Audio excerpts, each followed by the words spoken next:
बिस्मिल्लाहिर्रहमानिर्रहीम। शुरू अल्लाह के नाम से जो बड़ा मेहरबान नहायत रहम करने वाला है। प्यारे बच्चों, इस उर्दू ऑनलाइन तदरीस में आप तमाम का खैर मकदम है। उम्मीद है आप खैर व आफियत से होंगे। आज हम आपकी दरसी किताब की नज़्म नंबर 11 जिसका उन्वान है गर्मी और देहाती बाज़ार का मुताला शुरू करने जा रहे हैं। आइए सबसे पहले शायर का तारुफ देख लेते हैं। गर्मी और देहाती बाज़ार नज़्म के शायर का नाम है जोश मली आबादी। जोश मली आबादी की पैदाइश ईस्वी सन 1894 और वफ़ात ईस्वी सन 1982 वतन मली आबाद में हुई। नाम शब्बीर हुसैन खान और जोश तखल्लुस करते थे। अवध के एक मौजिज़ जागीरदार घराने में पैदा हुए, लेकिन जागीरदारों की आम रविश के मुखालिफ रहे। आपके ख़ानदान में हमेशा इल्म व अदब के चर्चे रहे। वालिद के बेवक्त इंतकाल की वजह से तालीम के मैदान में ज़्यादा नुमाया ना हो सके, लेकिन शेर व सुकन में जल्द ही मंजर आम पर आ गए। फ़न शायरी में अज़ीज़ लखनवी से तलम्मुज़ हासिल था। तलम्मुज़ यानी कि उनके शागिर्द हुए। अज़ीज़ लखनवी को अपना उस्ताद माना, उनके वो शागिर्द हुए। उन्होंने गज़लें बहुत कम कही, लेकिन मुख्तलिफ़ुल नो मौज़ूआत पर बहुत सी नज़में कही हैं। शायरी के अलावा सहाफ़त में भी अपने कदम जमाए। महानामा आजकल के मुदीर रहे। नेज़ ऑल इंडिया रेडियो से भी मुंसलिक रहे। मुलाज़मत के सिलसिले में हैदराबाद दक्कन में भी क़याम रहा। आज़ादी फ़िक्र, हुस्न तख़य्युल, लताफ़त और इज़हार की बेतकल्लुफ़ी जोश के कलाम की खुसूसियात है। मंज़र निगारी जोश की शायरी का जादू है। उनके कई मजमूए कलाम छप चुके हैं। यादों की बारात जोश की आप बीती है, जो उनके मशहूर व मारूफ तसनीफ़ है। गर्मी और देहाती बाज़ार जोश की एक ऐसी नज़्म है जिसमें देहात में मौसम गर्मा का समा बड़े पुरअसर अंदाज में पेश किया गया है। इसके अलावा देहाती ज़िंदगी के मुख्तलिफ़ पहलुओं उजागर करने की कामयाब कोशिश की गई है। तो जिस तरह से लिखा है कि भाई गर्मी और देहाती बाज़ार में एक गांव का जो गर्मी का मौसम है और एक बाज़ार का जो मंज़र है वो बहुत ही सादा और सलीस अंदाज में जोश मली आबादी ने पेश किया है। हम उसको पढ़ते और समझते हैं तो हमको ऐसा लगता है कि हम वहीं गांव में गर्मी के मौसम में और वो मंज़र हमारे आँखों में घूम रहा है, हमारे आँखों के सामने गुजर रहा है और हम ऐसा महसूस करते हैं कि हम वहीं पर मौजूद है। बड़ी प्यारे अंदाज में नज़म उन्होंने लिखी है और कही है। तो आइए नज़म पढ़ते हैं और समझते हैं कि दोपहर बाज़ार का दिन, गाँव की खलकत का शोर, खून की प्यासी शुआए रू फरसा लू का ज़ोर, आग की रो कारोबारे ज़िंदगी का पेच व ताब, तुंद शोले सुर्ख ज़र्रे गर्म झोंके आफ़ताब, और शोर हलचल गलगला हिजान लो गर्मी गुबार, बैल घोड़े बकरियाँ भेड़े कतार अंदर कतार, मक्खियों की भनभनाहट गुड़ की बू, मिर्चियों की धांस, खरपजे आलू खली गेहूँ कद्दू तरबूज घास, धूप की शिद्दत हवा की योरिशें गर्मी की रो, कमलियों पर सुर्ख चावल टाट के टुकड़ों पे जो, और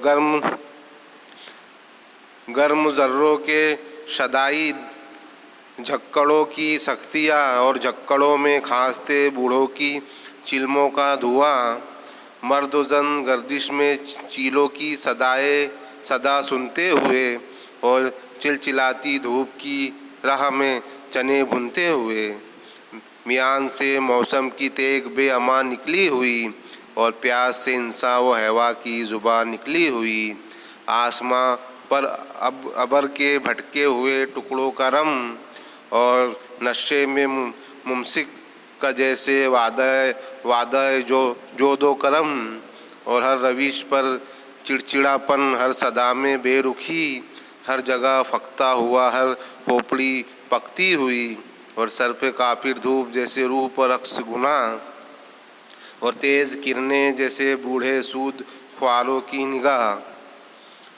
तो आइए अब हम ये एक नज़म के अशार समझते हैं कि दोपहर बाज़ार का दिन, गाँव की खलकत का शोर, और खून की प्यासी शुआए रू फरसा लू का ज़ोर।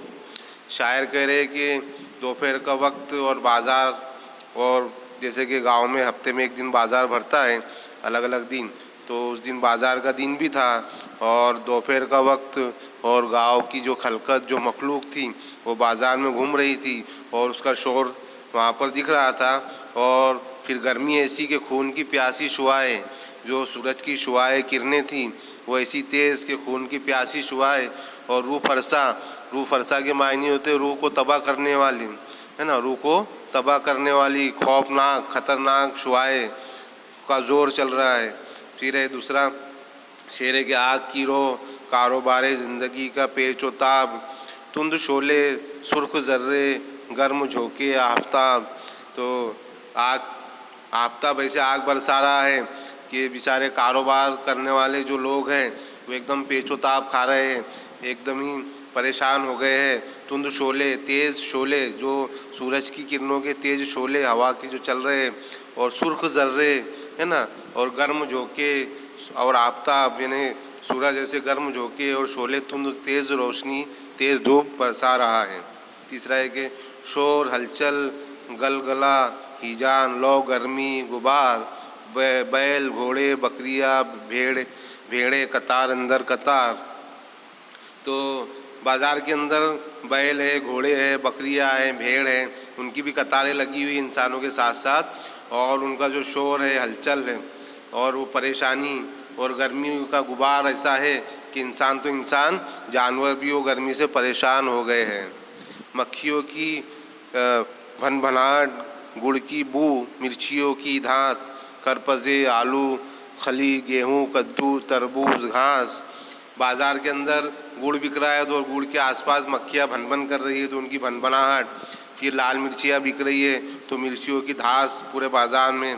फिर सब्जियाँ में खरबूजे है, आलू है, खली है, गेहूँ अनाज भी बिक रहा है, गेहूँ है, कद्दू, फिर फलों में तरबूज बिक रहा है, और जानवरों के लिए घास भी वहाँ पर बिक रही है। सब मंजर वहाँ पर है। धूप की शिद्दत, हवा की योरिशे, गर्मी की रो, कमलियों पर सुर्ख चावल, टाट के टुकड़ों पे जौ। तो धूप की ऐसी शिद्दत है, और उस धूप की शिद्दत में ऐसी गर्म योरिशे हवा की यानी ऐसी तेज़ गर्म हवाएं चल रही है कि जैसा कोई वो गर्म धारा बह रहा हो, इस तरह से वो गर्मी वहाँ महसूस हो रही है। और खरपजे और वहाँ पर कमलियों पर यानी जो बहुत बड़ा कपड़ा कंबल जैसा होता है उस पर चावल सूख रहे हैं, है ना, और टाट के टुकड़ों पे जौ एक जो गऊ की किस्म का एक अनाज होता है वो भी वहाँ पर सूख रहा है धूप में गर्मी में। गर्म जर्रों के शदाई झक्कड़ों की सख्तियाँ, और झक्कड़ों में खांसते बूढ़ों की चिलमों का धुआं। और ऐसे गर्म जर्रे यानी कि मिट्टी भी इतनी गर्म हो गई, और जर्रे जब आंधी चल रही है, झक्कड़ों के मायने होते हैं आंधी, तेज़ तूफान के साथ हवाएं चलना, आंधी तूफान जिसको कहते हैं। तो झक्कड़ों तो वो जब आंधी चल रही है और हवा से जो जर्रे ज़मीन के उड़ रहे हैं तो वो भी एकदम तेज़ एकदम गर्म लग रहे हैं, है ना, एकदम गर्म तेज़। जो ज़मीन के जो मिट्टी के जो जर्रे हैं वो भी एकदम गर्मी की वजह से एकदम ही बहुत ज़्यादा गर्म हो गए हैं, और उसकी शक्तियाँ वहाँ के लोग झेल रहे हैं। और झक्कड़ों में खांसते बूढ़ों की चिलमों का धुआं, और वो आंधी के अंदर बूढ़े अलग एक जगह बैठकर चिलम पी रहे हैं, और चिलम पीने की वजह से उनके धुआं भी निकल रहा है, और धुएं की बास लगी है, और वो खांसते बैठे हैं चिलम पीने वाले बूढ़े भी। मर्द जन गर्दिश में चीलों की सदाएं सुनते हुए, और चिलचिलाती धूप की राह में चने भुनते हुए। यानी मर्द जन यानी औरत और आदमी हर चीलों की जो गर्दिश और चीलें जो ऊपर आसमान में घूम रही है, और वो भी गर्मी की वजह से सदाएं लगा रही है, तो उनकी सदाएं भी हर औरत और मर्द सुन रहा है। और चिलचिलाती धूप की राह में वो लोग चने भून रहे हैं, ऐसी गर्मी और ऐसी धूप कि उसमें जैसे चने भुने जा रहे हो, इतनी सख्त गर्मी और तेज़ धूप है। म्यान से मौसम की तेग बेअमा निकली हुई और प्यास से इंसा व हवा की ज़ुबान निकली हुई।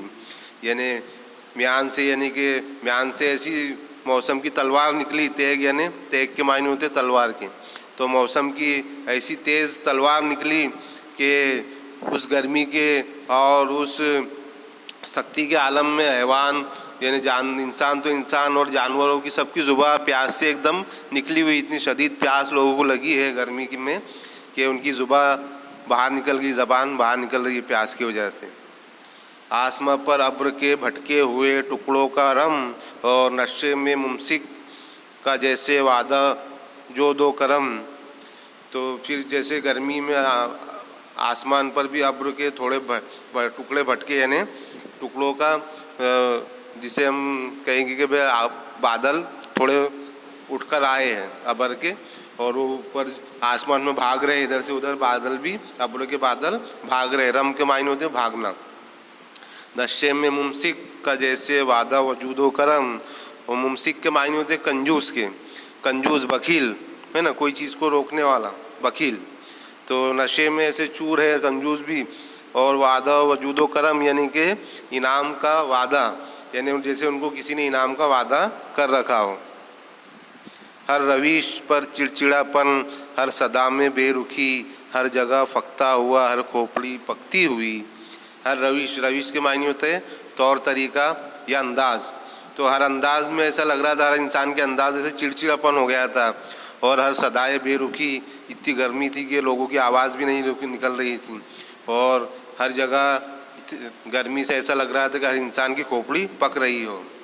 सर पे काफिर धूप जैसे रूह पर अक्स गुनाह, और तेज़ किरणें जैसे बूढ़े सूद ख्वारों की निगाह। और शायर आखिर में कह रहे हैं कि इतनी तेज़ धूप, इतनी काफिर धूप कि जैसे किसी ने हमने कोई गुनाह किया और गुनाह की हमको सज़ा मिल रही हो। और तेज़ किरणें ऐसे हम पर जमी हुई है जैसे कोई बूढ़े सूदख्वार, जो सूदखोर होते हैं, सूद लेने वाले, जैसे वो अपने सूद लेने वालों को निगाह, जैसी निगाह डालते हैं, जैसी तेज़ निगाह डालते हैं, उस तरह ये गुनाहों का जो हम पर काफिर धूप का जो ज़ोर है उसी तरह हम पर जमा हुआ है। तो अज़ीज़ तलबा और तालिबात, ये बहुत ही खूबसूरत नज़म है, आप इसको अच्छे से पढ़िए, इसके अशार याद कीजिए। अल्लाह हाफिज़।